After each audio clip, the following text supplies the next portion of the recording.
¿Cómo estamos, hermanos? Bien, amén. Bien. Fíjense ustedes que siempre llegamos y ¿será que no nos vemos en la semana? Y aparte somos bien chismosos, ¿verdad? Entonces siempre empezamos a platicar los pormenores que suceden. Y es curioso, pero esto que platicábamos es un preámbulo de lo que vamos a ver ahorita y lo van a entender.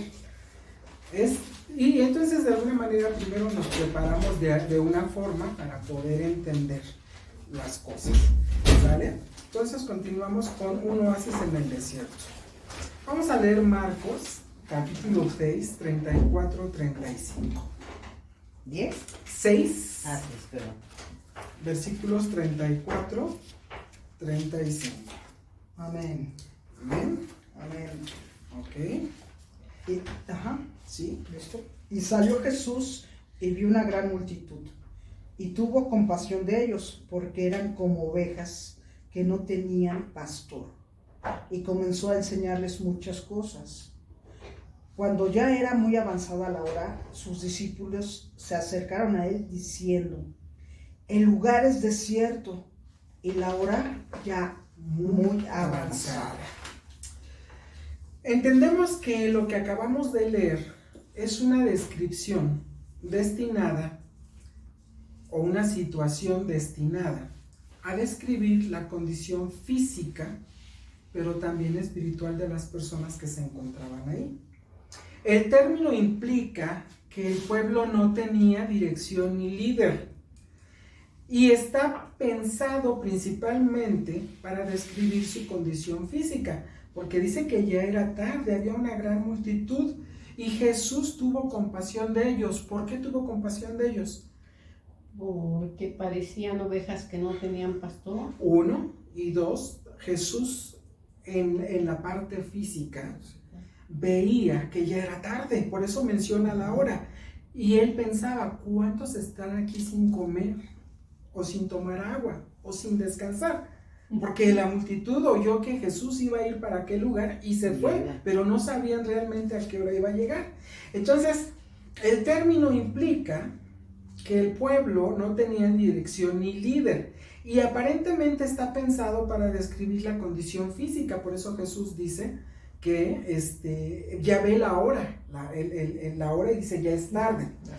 Pero en realidad tenemos un ejemplo mucho más claro, ¿verdad? No nada más está describiendo la condición física, sino también una condición espiritual.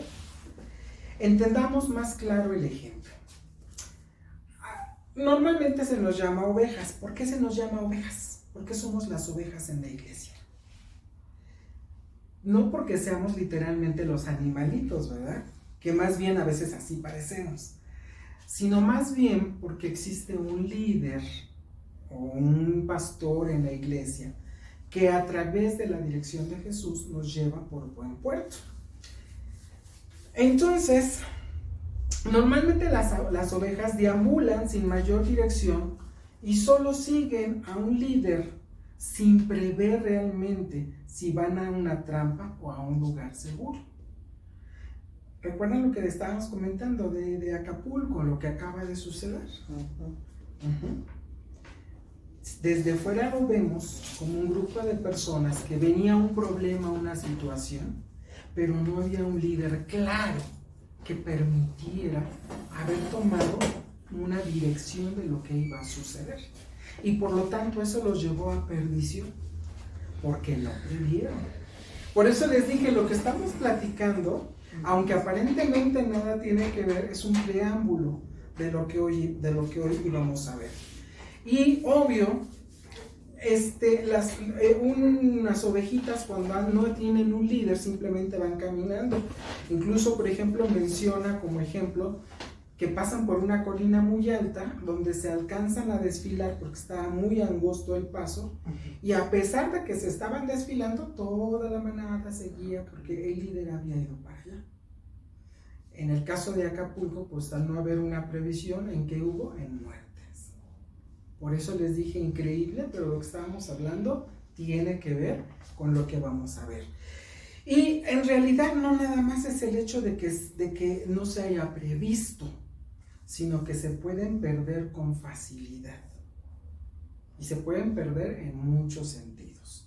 Entonces, cuando Jesús baja del barco, ve a este gran grupo de personas que realmente, físicamente, parece un rebaño de ovejas dispersas, sin dirección y sin un líder. Y Jesús se compadece y Él comienza a enseñarles. Pero en realidad este término también describe a las personas en su estado espiritual, pero principalmente a aquellas que no lo conocen, las que no son salvas. Son como ovejas que no saben a dónde van y que no tienen a nadie que las ayude. Vamos a buscar Isaías 53:6 y, hermana Elenita, Romanos 3:11 y 12. Isaías 53:6 y hermana Elenita, Romanos 3:11 y 12. ¿Listo? Sí, Isaías. Amén. 53:6. 6, sí. Amén. Amén. Todos nosotros nos descarriamos como ovejas, cada cual se apartó por su camino, mas Jehová cargó en el pecado de todos nosotros. Amén. Amén. Romanos 3:11, 12. Amén. No hay quien entienda, no hay quien busque a Dios. Todos se desviaron, a una se hicieron inútiles. No hay quien haga lo bueno, no hay ni siquiera uno. Amén. Amén.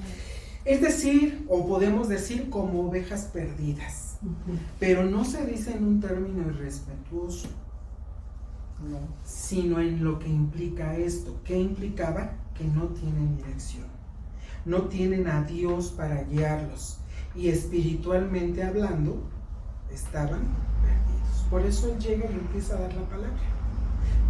Sabía que tenían sed, por eso viene la multiplicación del pan y los peces. Pero ¿les dio primero de comer o primero les dio espiritualmente? Primero espiritualmente. Y por supuesto, pues a eso vino Jesús. A ver, vamos a ver qué dice Obi, sale Juan 10:11 y hermana Elenita, primera de Pedro 2:25. Juan 10, versículo 11 y primera de Pedro 2:25.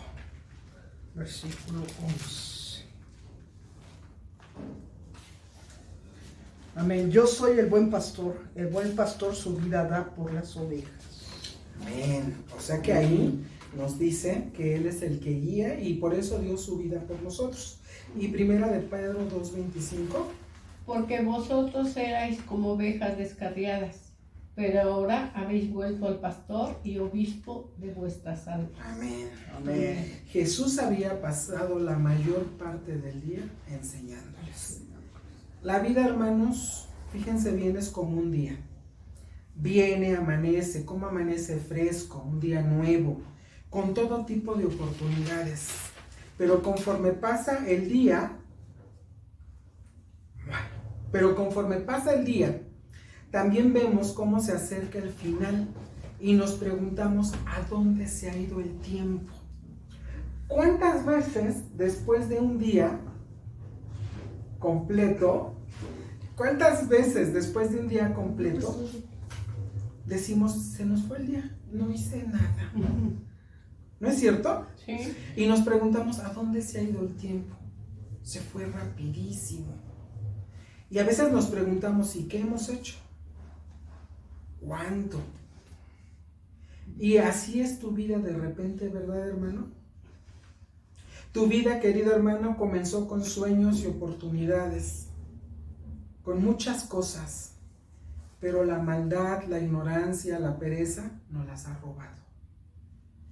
¿Dónde quedaron tus capacidades? ¿Por qué terminas perdiendo todo lo que tienes? Muy sencillo. Porque el pecado, la maldad roba tus oportunidades, hermano. Roba tu familia, roba tu salud, roba tu paz mental, tu dinero, tu autoestima y hasta tu reputación. Y nos enfrascamos tanto en eso que el pecado nos roba todo lo que tenemos y nos arroja a un desierto a morir. Por eso ahora entendemos cuando los artistas que son tan famosos y que ganan tanto dinero y que aparentemente tienen todo, se han llegado a suicidar. Porque la maldad les robó la tranquilidad. Les robó a la familia, se sienten solos y los arroja a ese desierto a morir. Literal, a morir. Te roba todo lo que tienes, tristemente, para que mueras. ¿Te has preguntado si estás viviendo aún en el desierto? ¿Te has preguntado si te sientes o estás solo? ¿Te has preguntado de tus miedos? ¿Realmente, hermano, sabes dónde estás parado hoy? ¿Cómo vas a llegar a donde quieres estar? Sin un pastor, sin un Jesús que te guía, seguramente morirías. La Biblia dice, el tiempo ha pasado hace mucho. Esta es una manera bíblica de decirnos que ya era demasiado tarde, se acabó el día. Por eso lo menciona en el versículo que leímos, ya era demasiado tarde. Jesús estaba consciente que no había, ni siquiera aún teniendo los medios económicos y el tiempo para ir a buscar comida, ya era muy tarde. Fíjense, esas personas que estaban ahí tenían calor, tenían hambre, y era demasiado tarde para encontrar refugio y comida. No había a dónde ir y nada que hacer. Pero llegó el buen pastor, llegó Jesús, que los amaba y los sacó del desierto. Pero hoy, hermano, hoy tú tendrás que decidir si tú quieres o no quieres. Es tiempo aún de salvar tu juventud, tu familia, tu carrera, tu pareja, tu salud y reencontrarte con Jesús, que nos mostró que siempre ha cuidado de todas esas ovejas, tanto físico como espiritualmente. En el pasaje de los panes y los peces que están en Marcos 6 del versículo 38 al 44, efectivamente Jesús hizo el milagro, un milagro muy necesario, pues la gente que estaba ahí tenía hambre y era tarde. Pero lo que realmente hizo Jesús por ellos también fue espiritual. Antes de alimentar sus cuerpos, alimentó sus almas. Así es. No sabemos qué les haya dicho, ¿no? De qué haya hablado, pero seguramente Dios conocía sus necesidades. Qué bonito hubiera sido que hubieran llegado a Acapulco y les hubieran dicho, viene esto, va a pasar esto, organícense, ¿no? Porque eso es lo que hace un buen pastor, un buen líder. No, estaban perdidas. Y llegó la maldad. ¿Y qué hizo? Arrebató la vida. No solamente causó estragos y desgracias, también arrebató la vida. Por lo que Jesús realmente hizo, por eso es que fue algo muy grande, porque fue espiritualmente. Y por eso alimentó sus almas. Porque las personas estaban perdidas y espiritualmente vagando por un desierto peligroso y sin guía. Y aprovechó la oportunidad para alimentar sus almas hambrientas. En realidad, hermanos, somos seres espirituales. No hay nada más abundante y nutritivo para el alma humana que ser alimentados con la palabra de Dios. ¿O ustedes creen otra cosa? A ver, vamos a leer Lucas 4:4.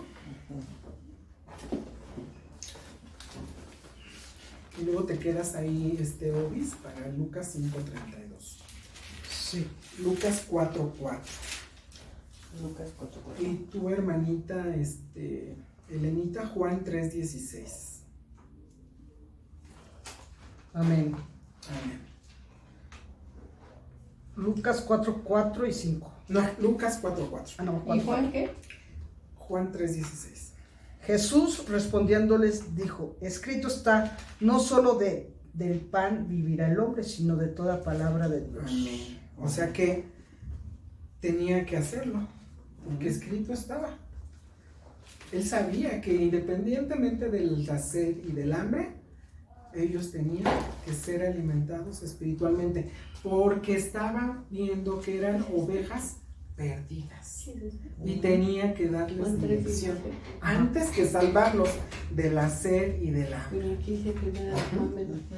Cada ser humano necesita que se le diga la verdad. ¿Y cuál es esa verdad? Que Dios los ama. ¿Qué dice Juan 3:16?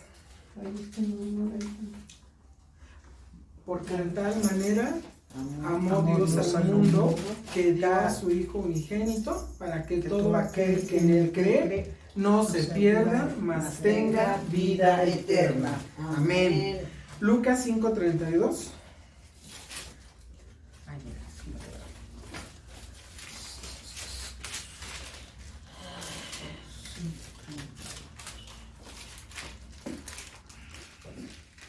Lucas 5:32. Amén.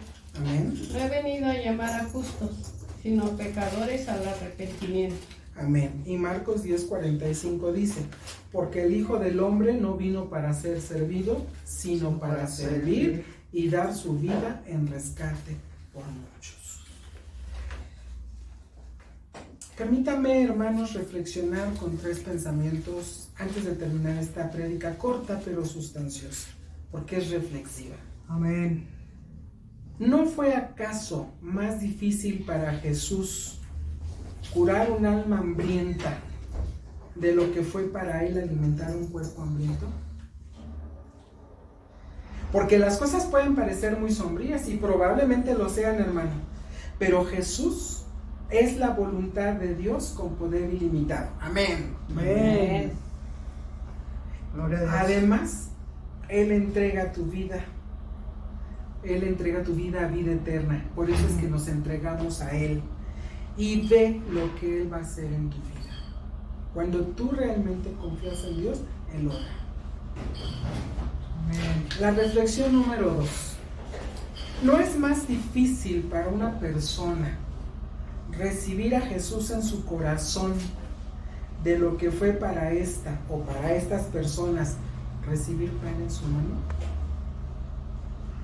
Esas mismas personas no tuvieron ningún problema en recibir de Jesús los panes y los peces. Por cierto, tú tampoco, tú tampoco. Dios ha sido muy bueno con nosotros. Y no es más difícil, hermanos, recibir las palabras de sus labios que recibir el alimento en sus manos. Reflexiona. Y el 3 es algo muy simple, pero tiene que ver cómo somos, cómo agradecemos. Así como el pan de la cocina satisface el cuerpo, así el pan del cielo satisface el alma. O díganme, ¿cómo pueden describir la sensación que se siente después de comer un trozo de pan calientito, recién horneado? ¿Cuántas veces decimos, no, es que el pan está delicioso, acaba de salir, está calientito, tiene un sabor? Y a veces hasta vamos 3, 4, 5, 10 cuadras porque ahí está saliendo el pan caliente. ¿Cómo podemos describir esa sensación que se siente, verdad? Después de haber comido un trozo de pan calientito, recién horneado. Pues bien, ahora, ¿cómo le dices a tu hermano, a tus hermanos, la satisfacción que sientes después de una cena casera deliciosa y caliente? Cuando estás cansada después de un día agotador, llegas a la casa y ese día tu mami, tu hija, tu pareja cocinó algo delicioso que a ti te gusta. ¿No acaso sientes una felicidad inmensa y estás deseando sentarte para empezar a degustar eso? Entonces, ¿cómo describes el gozo y la satisfacción que Jesús trae a un alma perdida y hambrienta. Amén. ¿Les gustaría experimentarlo hoy? Pues no tarden, el día se acaba, acuérdense, el día pasa y luego estamos lamentando lo que no pudimos hacer. Y para terminar esta plática, voy a terminar con un pensamiento de libertad y dirección de nuestro gran hermano y teólogo Martín Lutero, a quien Dios lo iluminó y por el cual hoy somos las iglesias que estamos en el mundo. Amén. Y él dijo: me miré a mí mismo y fue imposible salvarme. Miré a Jesús y fue imposible perderme. Amén. Pues esta es nuestra prédica el día de hoy, corta, sustanciosa, y nos entiende o nos permite entender por qué expresamos en las predicaciones anteriores con mucha tristeza ver a la gente que va aparentemente a una ofrenda de Día de Muertos y se encuentran con disfraces de asesinos y de psicópatas y de demonios y de diablos y de tontería y media, porque son ovejas sin dirección, que están perdidos espiritualmente y no pueden ver esas situaciones. Eso no significa que nosotros no caigamos, porque por eso somos las ovejas dentro de la iglesia. La gran diferencia es que ahora ya no hacemos cosas, no porque nos los prohíben, hermanos, sino porque ya tenemos un grado de conciencia, hay una dirección a su vida, porque de tal manera amó Dios al mundo, y sabemos que Él envió a su Hijo único a morir en la cruz del Calvario, para que todo aquel que en Él cree no se pierda, mas tenga vida eterna. Hoy es el día, hermano. Te invitamos, acércate, congrégate en la iglesia más cercana que tengas, si no, escríbenos, porque tenemos que decirles a la gente: Dios te ama y Él tiene una dirección certera en nuestra vida para llevarnos a buen destino. Que Dios los bendiga. Buenas tardes. Amén.